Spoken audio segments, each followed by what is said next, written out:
Well, welcome one, welcome all. Good evening one more time here on your favorite show, SANKOFA, with your host, Maponga J. Our guest for tonight, Princess Lorna. We're going to be talking a very sensitive issue and intended to empower all our women out there. He also intended to be a deterrent in the greater space of women abuse and marriages and stuff like that. Times have changed, economies have changed, social roles have changed, and family settings have changed dynamically. And as a result, we have had to deal with lots of social issues that are actually bred from these imbalances that we are beginning to find in our communities and in our society. And there is a very sensitive conversation I want to have with Princess Lorna here in the line of why do women stay in abusive relationships. To make this conversation very healthy, we would again want to make it more experiential so that there's no pressure. You can share with us what you are comfortable to share. But at the end of it all, I hope you have some solutions for some ladies out there who might be finding themselves in similar situations, or can be able to identify the situations before they happen, or protect themselves while they're in the situation. You know, and you are not new on the show. And welcome, Princess Lorna. Who is Princess Lorna? One more time. Thank you very much, Master J. Princess Lorna, it's just a plain Princess Lorna from Embo Nation. I'm the CEO of Lopen Investment. I'm the founder of Lorna N Foundation, where we'll deal with boy child. Boy child. Yes. Okay. Sensitive topic today. A woman who is actually involved and interested in bringing up the boy child. Take me through your story. How do you end up in this relationship? How did it work? Just go back to our teenage years. Let's go back to our dating time and see how this relationship, because I want us to trace and see where things begin to go wrong. So we might have to go slightly to the back. We come to where you are, and then you can begin to look for solutions going forward. So how did this relationship start? It's a very sensitive issue indeed. Yes, I'm aware. And it's very close to home. Yeah. I'm stepping you 8 heads today. You know? But I'll be kind. I'll be kind. Yes, you are. Yes, you are. I was involved at the early ages. You know. How old were you roughly? 18, 17, from 17. Okay. This fluffy guy, young guy, handsome guy with white socks. He didn't have white socks or red socks. You did your proofreading. You know what he was? What was he wearing? He was wearing, you know, those Diggy's trousers. Women remember these things. You know those Diggy's trousers. Like a taxi driver. Yeah, like a taxi driver, and you know, always having those extra strong, you know, those little nyana sweets. A charming young man, you know, but a bit older, 8 years old. 8 years older. 8 years older than me, and you know, a love of my life, as everyone will always say. Yeah. The first cut, it always cuts. Until it reaches the bone. Until it reaches the bone, and so we have a beautiful start. Roughly, I can even see you. You know, love of my life. You know. Yeah. You know, the one who break the virginity, the one who take your hands and say, "I'm not gonna hurt you." Things like that. Before I was hectic. I was a reader. I would lock myself in the door, in the house. Even though I'm in the house, I will make sure that I take out the key on the door so that nobody can see that I'm inside. I was a writer, and all these love stories, you know. Mills and booms and all. Hey, you went through all of them. Hey, I went through all of them. The abuser women out there, I wish and pray that ladies are sitting down to listen. because it is very important. The abuser, you see the abuser from the word go. You see it from the start. So there were some symptoms right at the beginning. The symptoms that I didn't want to see. Okay, but in general, they say when you are looking backwards, your vision is always 20/20. Everything is clear. Everything. When you look back, what are some of the early symptoms that you began, though you're ignoring them? But what are some of the first symptoms that you could see that, hey, you're heading for trouble here? You know, the symptoms of one losing temper. You had a short temper? Of keep snapping at you. Snapping? Snapping. Quickly snaps. Quickly snaps. Doesn't like something quickly, and the language changes. And the language changes. And the one when, after a long engagement, when you say, I miss my period, share pants and get dollar. It can be. Okay. It can be. It cannot. It happened a few days ago. It cannot. But it cannot be that you are now pregnant. It cannot be. It cannot be. Those kind of things, they tell you who the person is. Even if we don't want to see them, but they are there, and they are out there. Only the person that is distant can be able to see what kind of a person is that. Fast forward, I had my firstborn. From him? From him. Okay. No, remember, it's the love of my life. Did the marriage take place? You're skipping some details for me there. Did he come home? No, not before the baby. The baby came before the marriage. Okay. And I had a dream. My dream is, writing my diary when I was still young to say, I want to have a beautiful family, 3 children from one man, and to have a house of my own. I want to have, to live a stable life. So that is the diary that I wrote. One day my mom even found it, and she had a good time. And I had a whipping. Yeah. So I had the firstborn in 1995. 94 I was in matric. 95. Okay. The following year. The following year, I was a victim of teenage pregnancy. Okay. And then I got married 98. 3 years later. 3 years later. So you came home and did the rituals and everything else? I don't know the meaning of the rituals because it's just that the lobola thing was done, and all the elders came together, but not to the end. So I had second baby. With my second baby, it was tough. So now, those symptoms were no longer symptoms. They were now activities. they were now activities where I was pregnant with the boy, my second baby, and it was too bad that I even took the whole bottle of tablets, trying to get rid of us both, you know.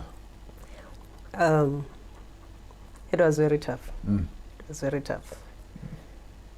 But still, begazela, because now you are even married, and now I have children. Now what will people say? Now, where do I go from here? Won't I be humiliating my family? And remember, it's not just a family. And I've been told that you're jumping into... They warned you? They warned me. But who listens at that time of childhood love? Who listens? You are loved. Who listens? As when I grew up, I was interacting with my cousins, you know, the the royals, they marry royals. My auntie, I was growing up with my cousin, meaning my cousin was supposed to be my husband. But I said, Lorna, do what Lorna wants. Short left. Kaspedi bare mapelo just right. Then I got what I loved. Then I chewed. I couldn't swallow. Wow. Yes. So fast forward, I lost a baby at 2006.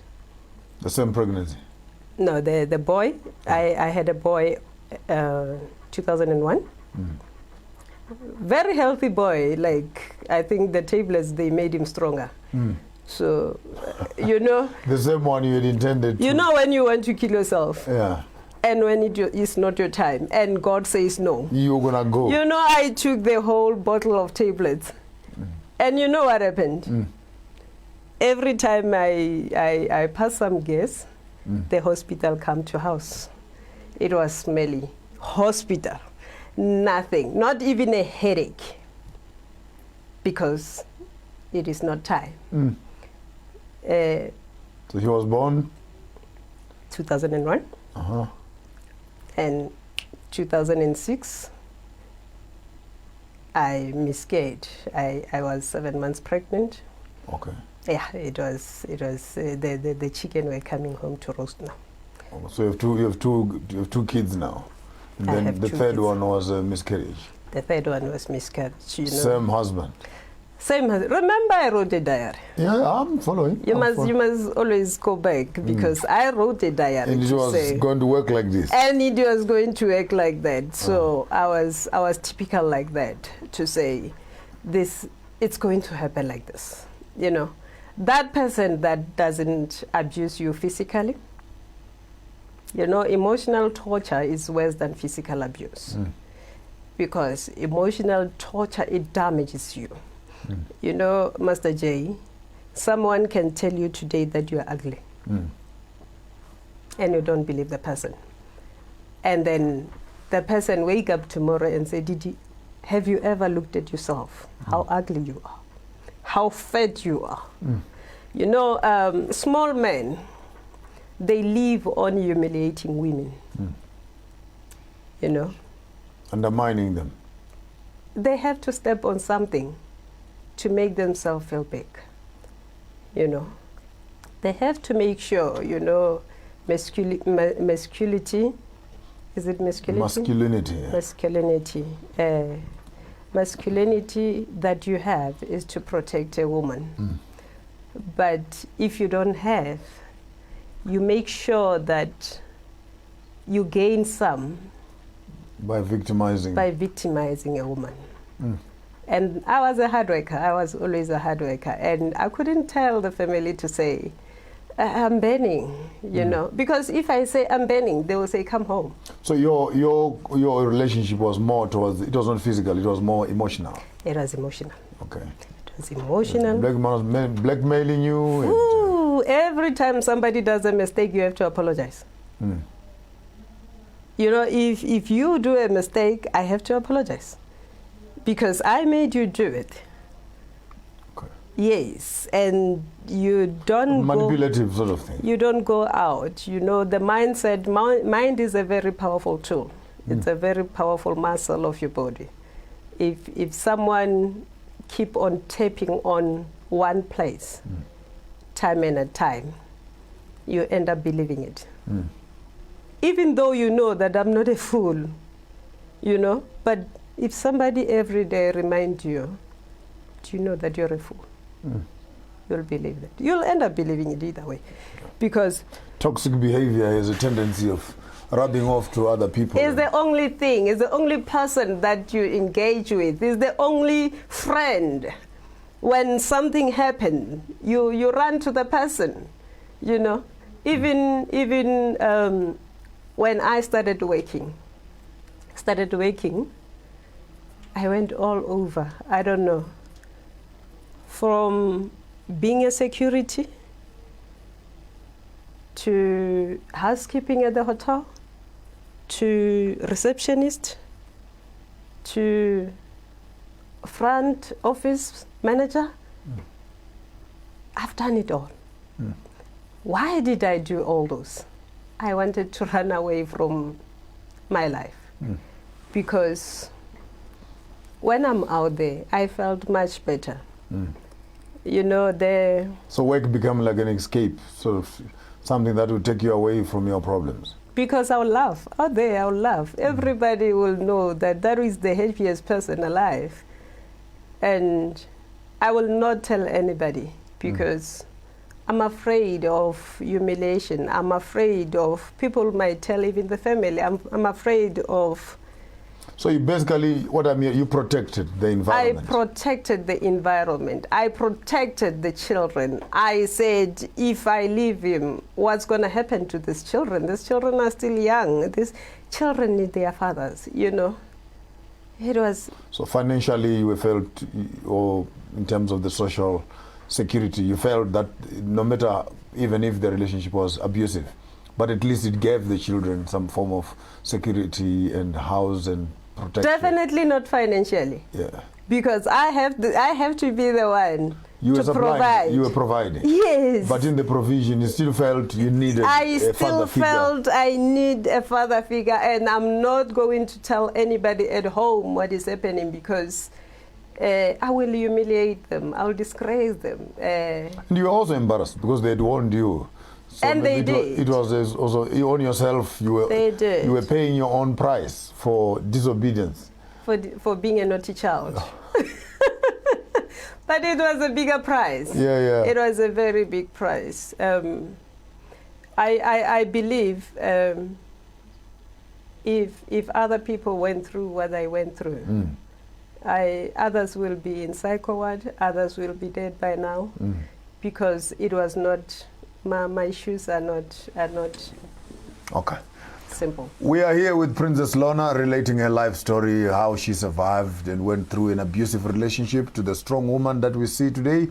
When you come back after the break, we might want to get some notes from experience as to how did she make it through that trying time. Don't go away. We'll be back right after the break.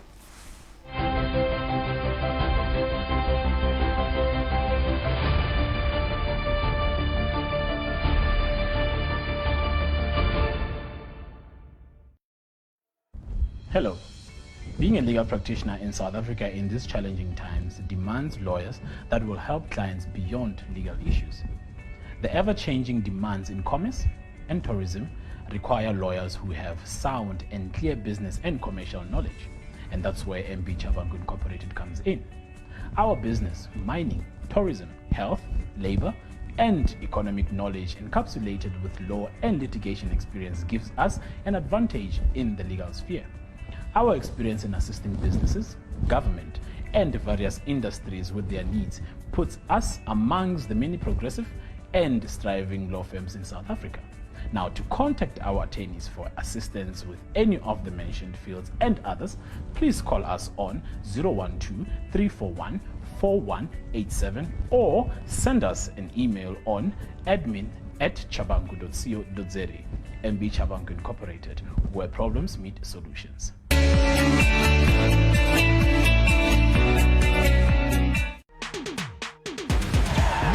Feel the heat. Just watch this. Let the pictures tell you everything.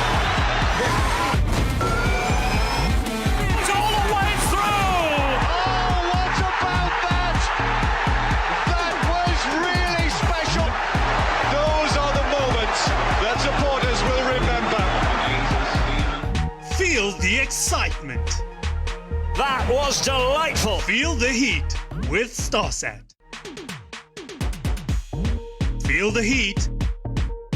I love Adam Selman. The girls are really thin. I think it looks very glamorous from the outside. The life of a model in New York City. There is such cool prints. So many. You know, I'm buying this. Look at me and all the selfie sort of thing. Honestly, I didn't really know that was actually a job. It just didn't occur to me. Congratulations. Feel the excitement. Feel the heat. It's very difficult for young ladies to take advice from their old parents in this new dispensation where dating is individualistic and personal. I will get what I want, and mommy and daddy, you don't understand what I'm going through, and young people feel they're entitled to their own decisions. But many times and often these decisions end up leaving them in difficult situations. And we have Princess Lorna here, brought and grown up in a royal house, and she decided she was going to break all the norms and do things her way. And while she was doing things her way ended up discovering itself or penning itself out into a highway of personal pain and conflict and troubles. What are some of the issues? What is emotional abuse? I heard you mention that in your conversation. What would you classify as emotional abuse? The abuser, always, what you should look at, you see the person screaming. They scream. So basically, voice projection, they shout. They shout. Mm-hmm. They don't touch you, but they shout. Reverse psychology. Mm-hmm. When they make a mistake, they turn it on you. You need to be sorry about it. Okay. It doesn't matter whatever big the mistake is. Mm-hmm. You'll end up being the one who's wrong. Who's wrong. Constantly. And they will abuse you financially. Eating your finances? Because at the end of the day, it's in the name of the family. Mm-hmm. You know, when Master J here will take the car and then bring it empty, and then you fill it up, he takes it again and bring it empty. And so it goes to financial abuse also. Financial abuse. When you go out, it doesn't matter where you're going. It must be followed. You must account. Even if you're not followed, but that means you're sleeping with everybody. You go to gym. Who is there? You sleep with the gym members. Yeah. You go to church. You sleep with the pastors. You go to work. You sleep with the colleagues and with the bosses. You work. My latest work, before I left my work, I was doing conferences. That means I was a consultant. I was a consultant. I was working so hard that some month I was earning more than my directors, because I was looking back that I am the provider here. So financial abuse, you'll be blamed for nothing. Even if the cockroach is there, it's your problem. You know where the cockroach is coming from, you know. And funny enough, there was one day when I was doing my washing, when I say people do reverse psychology, then you will realize that if a man is doing something, if a man is cheating, let me just put it blunt, if a man is cheating, then in his guilt, he will blame you for cheating, you know. And I didn't see that personally. I didn't catch him right-handed. I will be lying if I say so. But you know, when you do washing, we women, we like checking, and when picking up things that are not supposed to be picked, you know? Evidence. You have to look for something, because you understand, like, I do this, I give you this, I give you that, but you're still blaming me for cheating. What is it that I've done? Then you realize that the person is doing the same thing. In your decision-making process, what would you consider to have been the place that it all culminated and it broke the camel's back? Sort of the events that could have happened and led you to finally making a decision. Because I want us to move 2010. over. I want us to move over from the problem side and begin to move into, the more counseling side. 2010. What happened in 2010? 2010, I mistakenly had a baby, fall pregnant with. That's the third one now. That's the final one. The third one. It is not according to the diary. This is the third one. According to the diary. I remember. Thank you for sharp mind. I fell pregnant by mistake because the issues were horrible, so horrible that we couldn't even engage. We were sleeping like brothers and sisters, cousins, and nothing was happening. But just that one day, because you know, when you have a tool that is always there, you can use it. You know, even when if you gather yourself together. you just become bold and say, Yeah. "Aye, man, this too. Let me just use it, man. I'm used to it." Yeah. So the baby came. When the baby comes, the baby came 2011, 2012. Knocked it out. I put the divorce. Okay. Yeah. The baby was 1 year. 11 months. 1 year, actually. 11. Okay, 11 months. The baby was 11 months. I hit the divorce. Why? Because when a woman is fed up. You had enough. I was at my this. I was up. What was happening around you socially, economically, relationships? I will even call Master J to say, Master J, I know you're a Sundowns fan. Please come and take me to the Sundowns game. You are my friend. Just for the heck of it. It is there when you realize that it's enough. It's enough. I don't care. I want to do it, but I don't even know how to do it because I've never done it. But those friends will hurt you, just so that I can just go to the game with them, but I'll come home at the end of the day. And I'll find you. You know that elephant that you bought when you're drunk and it doesn't want to move. You're stuck with it. You're stuck with it. Putting in the divorce, fast forward, the divorce took 6 years. 6 years? 6 blind Why years. so much time? Jesus and Christ. Where were you living during this time when the Jesus divorce Christ was being processed? Nazareth. I moved. I moved you out. Moved out of the family house? I took my children with because I think I wanted my children more than anything in this world. And I still want my children more than anything. I left everything. Just took your children out? I just took my children out. The children was my confidant. So when you left the house, the oldest one, how old was he? She was 13. 13. The next one? I think the boy was 10. 10, and the small one was 1 year. Was 11 months? Yeah, that one was 11. That one was Nunu. She was a baby. And yeah, the divorce took that long because after that, I realized that I want to work to support these children because it was going to be tough. Taking care of the children alone, taking them to school, and the little one, the creche that she was going to, I was paying 1,500 per month. And others were using transport to go to school. The bills were high.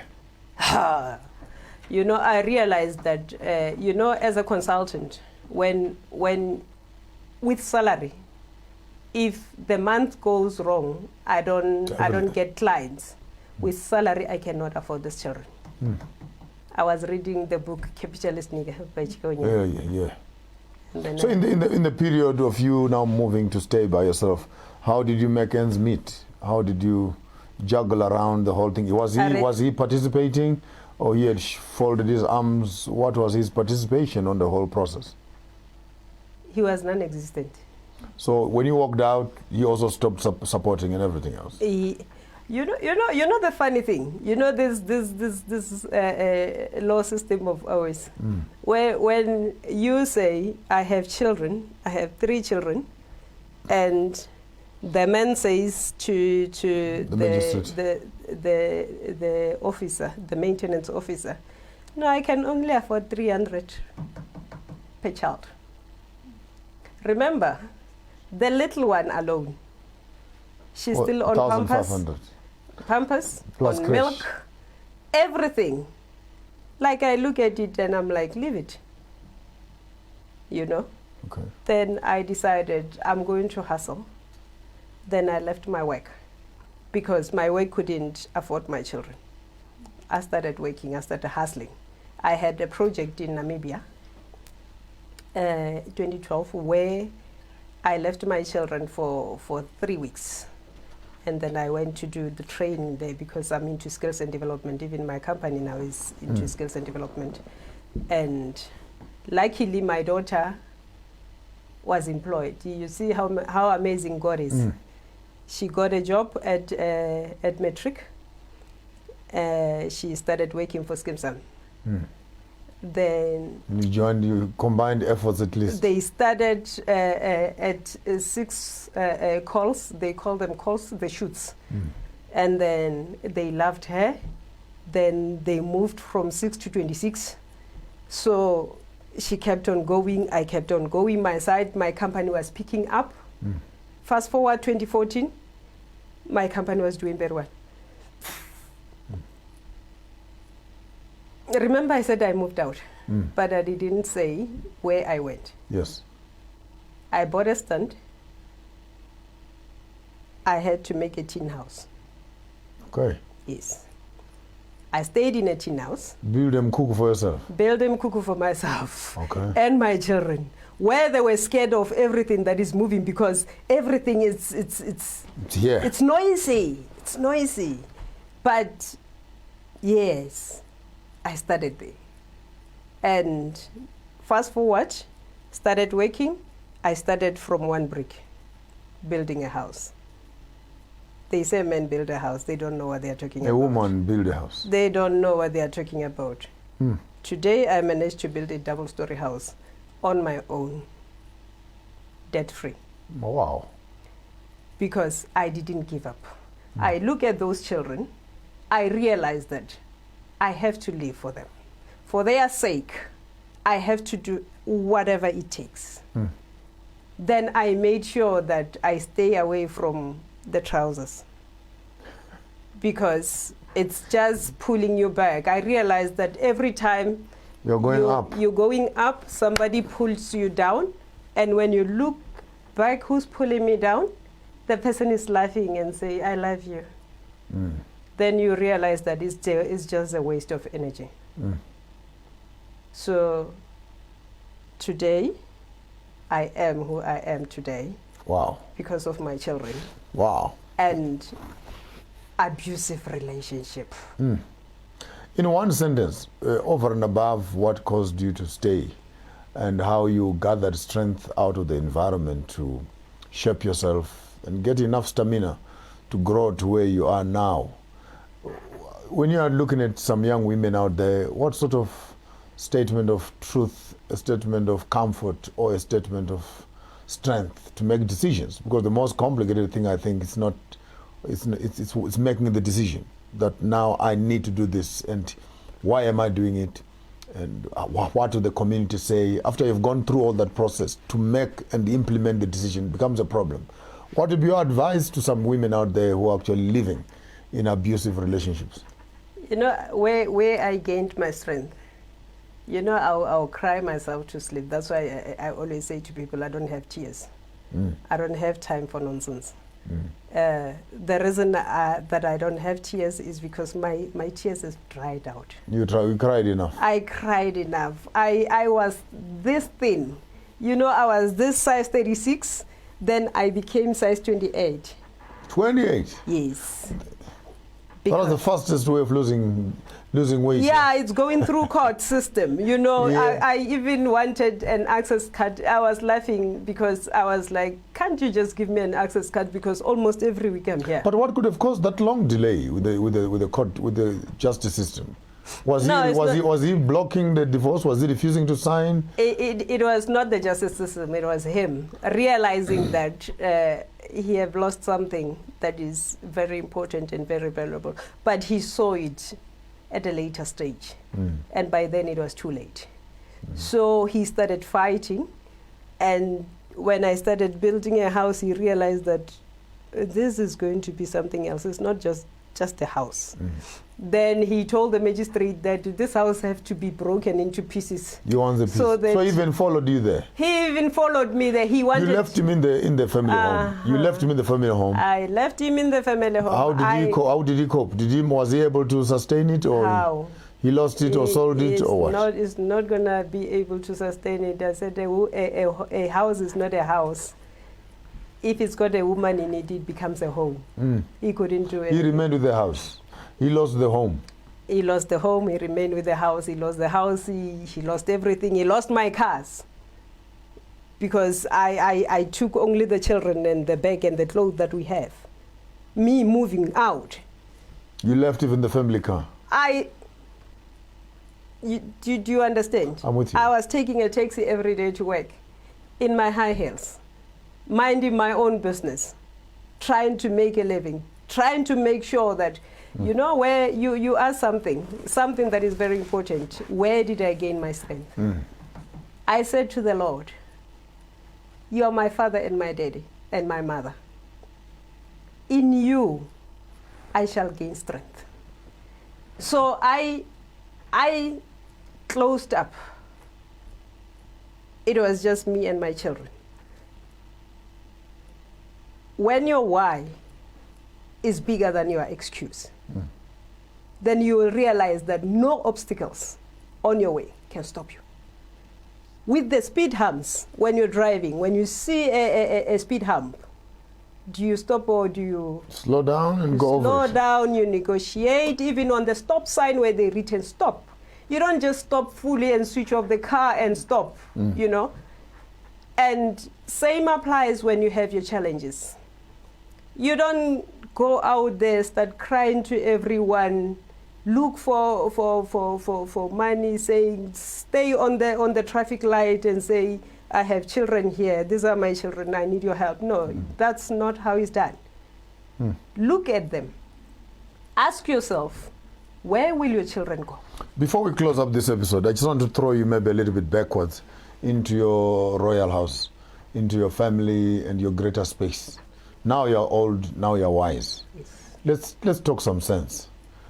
What would it have been like had you taken your father's or mother's route, or had you involved your parents on your dating space, or involved them on your divorce cases? What sort of support do you know was there? But because you had already made your decision and you're not prepared to tap into that corner.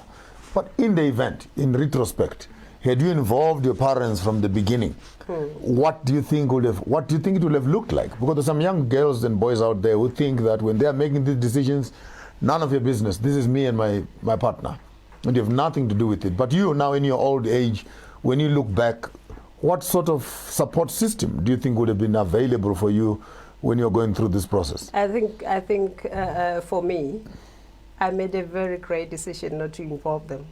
Why? Because if I have involved them, even today, if you call mom and say, I am hungry, I don't have food, I don't have this. Only one word, come home. Come back home. Coming back home, I have children. I will be a 44 years old baby in her house, not having what I have today. So I made this decision to say, I made this mess. I'm going to sit on it. I want to fix it myself. You know, if you make a mess, if you have to sit on it, sit on it. Own it. So I own my mess. What's the relationship of the father with his children going forward from the time where you moved out of the house to date? What would you say is the relationship of the father and his children? There's no such thing as a relationship between the father and children. Not my choice, but his choice. Why? Because even when we were going through the court and stuff, because I was fighting tooth and nails, and I was saying, whatever that I built after you, it's not yours. It doesn't matter whether we share the surname or what. So it became like that, and with the maintenance court, when somebody says, this one worth 300 rand, what do you do with 300 rand? You buy ice cream. That's it. So he even made some comment to say, I don't even know if these are my children. Wow. When we come back after the break, we're talking to Princess Lorna here. Let's have some way forward as to how best can we deal with such situations if you should find yourself in an abusive relationship. This is Women's Month on your program here, SANKOFA, with your host, Maponga J. My guest, Princess Lorna, discussing issues of abuse and how women have survived during moments of trial. Don't go away. We'll be back right after the break. Tech Talk brought to you by Tamani Technologies and Systems. Tamani Technologies and Systems takes leadership in 4th Industrial Revolution. The whole world is facing a transformation. The revolution will be developed into the following stages: digitization, cybersecurity, Internet of Things, managed services, document management, and business applications. We provide business transformation and ICT solutions with presence in 13 African countries and 2 European countries. We are your leading partner in integrated platform providers, innovation leaders, standalone products, and innovation pace setters. Tamani Technologies and Systems, delivering value across continents.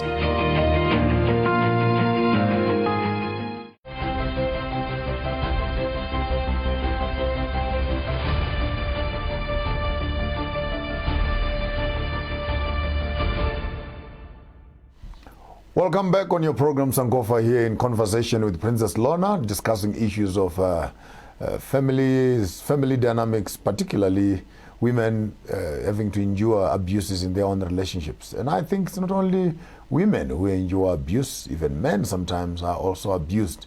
The issues we are discussing today have to do with us. How do we align ourselves and re-establish, using a bit of our knowledge and maximizing on the information we've received from our forefathers to the present generation and creating a new narrative.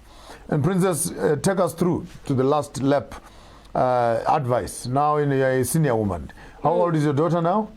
She's 26. 26 now. And when you are talking to her, I think your language has changed. 25. How old is your son, your second born son? 18. 18. They are the guys who are starting on the corners. Yeah. And the last one, how old are they now? She's 8. So we have 26, 18, and 8 years. 2 girls, 1 boy. 2 girls, 1 boy. First girl, last girl. Sandwiched by a boy. Sandwiched by a boy. Just how I wrote it in my diary. Exactly. Same father. 3 Same children. Father, 3 children. And you know, you come in, you become a sperm donor, and then you leave. You leave. You did your part, and we don't become angry. We don't become bitter, because it means when you are a prayerful person, you realize that. I always listen to this guy on Metro on Sunday when he says there's 3 analysis. So people comes in our lives to perform a certain job, and then when it's time for them to go, we must let them go. You must not become bitter when somebody wants to walk away. Why? Because that means it is time for them to go. They've overstayed their welcome. They have overstayed their welcome. They should have gone before the last baby. And the damage they caused. No, it was not going to make the diary. We had to remember that the diary had some specific. Maybe at a prophetic level, we can also maybe stretch it a little bit more to say, actually, you penned out your life. And not all of it came out perfectly, because you were talking about a family, a home, and a house, and 3 children. So maybe even at the end of it, you ended up with some parts of your dream coming true, though the other part fell apart. But I want to hear you giving some advices to young women out there, to some young husbands out there who are in relationships, as to what are the things to look out for and how best to assist them. We're not teaching you to divorce and throw in the towel. What are some of the things that cause these things, and how best can modern young people also begin to have a resolution around such areas? I actually didn't end up with the some part, as you say. I end up with the best part. Best part? Yeah. Although you ended up with your children. I end up with my children and myself, and still able to stand up and still able to do things that I need to do, without any fuss or anybody pulling me back.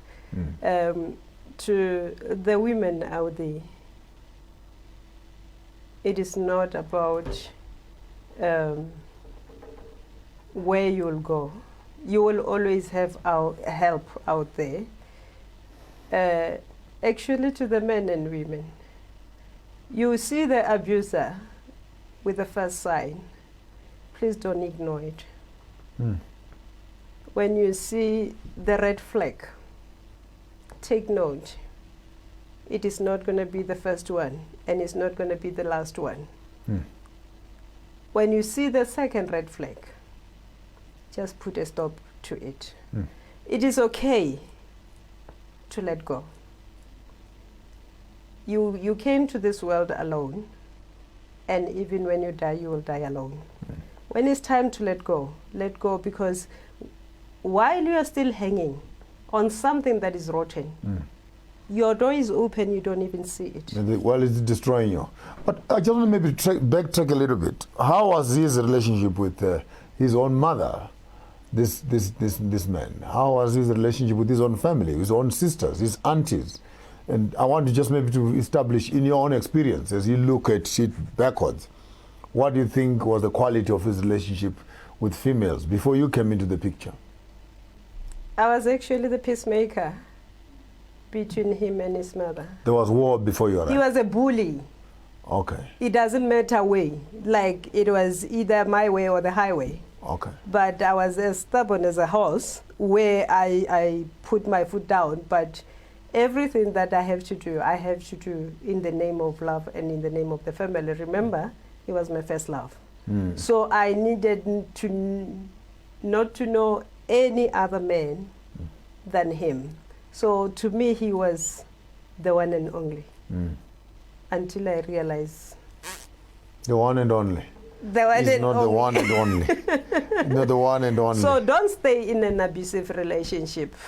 Looking at your life in one glance, to where you are now, where you could have been and where you were, what choices, where do you think you would have wanted to be when you look at all those three different pictures? Had you stayed with him? Had you moved out and jumped into another relationship? Or had you moved out and looked after your own children? If you maybe look those three pictures, where would you have loved to be, and what type of a person have you become out of this mess? You have to be in a mess to send a message. You have to be tested to be able to give a testimony. I have no regrets. At all, I have no regrets. Because he gave me the blessings of my life. And for that, I will always be grateful. For the children that I have, I am grateful. And for him to choose not to be in their lives. Because every time that one comes in the children's life, there's a lot of havoc. You know, if I can just slide back a bit to say, you know, I try to communicate with the mother to say, if you want to see the children, you may come. When divorce was on, I tried at least 3 months on a day calling to say, Mommy, this is Rabeji, this is the little one, speak to her, this is the brother, speak to her, and stuff, for 3 months. I decided, the boy was like, "Hey, Mommy, this is too much." You know, it's a two-way stream. It's either they call and you call. There's no one way. It's a one way. It's a two-way. So if one doesn't call, that means they are not interested. Why are you forcing us to be in their lives if they don't want to be in our lives? So let's just close this. If they were, as you said to them, if they want to come and visit, they must come. The house is open. So you gave them the key. So it's up to them to use the key. If they don't use it, it's up to them. Let us live the way we are living. So it is important for you to realize that your life matters. You love yourself first before you can love somebody else. How do you love somebody if you don't love yourself? You destroy them. There's no such thing as first love. It all ends up in tears all the time. It ends up in tears. There are 4 C's, just maybe while you're rounding up, there are 4 C's in some of the counseling sessions that I've done. The first C is what we call, conflict resolution, followed by communication, followed by career development. And the last one is what I've termed spiritual growth or Christian growth or individual personality, spiritual journey, whatever you want to call it. And on the 4 C's, communication, we can start with conflict resolution, communication, career development, and your own spiritual growth. which one, because communication has to do with the way you're talking to each other. Conflict resolution, how do you deal with challenges that are coming into a marriage? And the conflict resolution, how do you handle your own misunderstandings over and above you also developing yourself in a career form, ultimately resulting in how do you, want to grow holistically, spiritually. Where do you think your relationship lacked the most on the 4 C's? It lacked on communication. Communication went bad. Communication went bad because you see me as Princess Lorna, as forever smiling, as forever reaching out to people. But in my house, I will go for months without talking because he was the loud one. And then I was the silent one. You were silenced. I was silent. I thought all women spoke loudly, No. We found one that could speak louder. Jesus. You have no idea. You will wake up in the middle of the night to say who was calling at 1 a.m. Somebody will ask you from 4 p.m. to 1 a.m. Who called? And you said, no, it was Maponga. You can speak to him. No, I don't want to. I'm not interested. 1 a.m. the person will wake you up. Who called? But that time there's no way that you can call Maponga at this time. But I gave you the phone at 4 p.m. So communication. Communication went bad. Communication went How did that impact on your tools of conflict resolution in terms of working with each other to try and deal with issues? Was there room to deal with issues? No, there was no room to deal with issues. A typical example, the judge once asked me that, Mrs. Ndo, don't you think, like looking back, is there a pinch of love left where we can sit down and discuss this? I said, please, Your Honor, give me the gun. Let me show you how much I love this man. I love him to death. Then he said, it is done. Because when you reach that point, it's a point of no return. It's a point of no return. Point of no return. There's no And how did that spill into your career? How did that spill in your career? I always had my children to hold on to. They kept pushing. They kept me pushing. Every time I look at them, they say, come with bread. Oh, no. You come with bread. Your last words, spiritually, how do you think you've developed? What have you learned? Now, I know Princess Lorna now. Strong woman, now our CEO for the Embo Kingdom, the one who is calling shots everywhere now. When you look back, in one word, what have you learned from this entire experience? It made me strong. It made me who I am today. That's why I'm forever grateful. I am forever grateful for the people that messes with me. That's why I'm a gym fanatic, because I don't want people. You challenge me, you keep me to mess with me to such an extent that you need to raise a hand on me. Okay. So, but I am strong. Thank you very much. You heard it from the Princess Lorna's lips, telling us about her life story. There is a passage of scripture that people always use that says God hates divorce. God hates divorce. In as much as God hates divorce, and I think God does not love unhappy homes. Yes. God does not approve of homes that are full of abuse and where children are being molested and women are being battered, husbands are being poured with hot water. If there is supposed to be a home, let them be loving and caring homes so that we can bring up our children in the best of love. This is the ideal, and it's the ideal which all of us, where it is possible, we must strive our best to make sure it happens. Look for counseling, seek for help, put all your support structures together and make it work. Remember, your homes are the greater space of growth for your children. Your host, Maponga J, my guest, Princess Lorna, here, and we are having fun with you, growing and celebrating this Women's Month. Ndini chigaramboko kugarama shamba huda wanachigarama uhe matanda anowara wanamatanga kugarama shamba ne gore shamba kusesera wanamponango kuba tizu wanachiwechitedza chinokwigwa wanamanga walipedu wanatamba nacho wanachigarama uhe matanda anowara. Remit until we see you again. Don't do what I wouldn't do. If you dare do it, just do it better.